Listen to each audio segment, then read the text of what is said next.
મારા જે સંકુલના બાળકો છે એમને અત્યારથી જ હું તૈયાર કરી રહ્યો છું. જેને જે બનવું એ બને, પણ જેને કશું નથી બનવું એ લોકો નેતા બને. ઓકે તમે કહી શકો કે આ એક ફેક્ટરી છે જ્યાં નેતાઓનું પ્રોડક્શન થવાનું છે.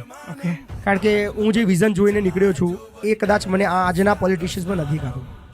આપણી પાસે અત્યારે 182 ધારાસભ્યો છે, પણ ગુજરાતના કોઈ પણ જાહેર જનતાને તમે પૂછો કે આમાંથી સીએમને લાયક કોણ છે, હું લાખમાંથી હું 99,999 લોકોની વાત કરીશ, એક પણ કહેશે આમાંથી એક પણ નથી.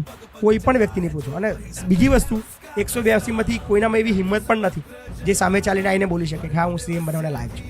અત્યારે જે છે બધા ચાવી માસ્ટર છે, જેટલી ચાવી આપવામાં આવે એટલું જ ચાલવાનું. અને આ જ રાજનીતિની પરિભાષા ગુજરાતની અંદર બની ગઈ છે. પોતાનું કશું વિચારવાનું નહીં, પણ જે ઉપરથી આદેશ આવે એટલું જ, અને એ નિયમના અધીન જ પબ્લિકની તકલીફો સાથે, પબ્લિકની લાગણી સાથે, પબ્લિકની વેદનાઓ સાથે, પબ્લિકની જરૂરિયાત સાથે આજની રાજનીતિને કાંઈ લેવા દેવા નથી.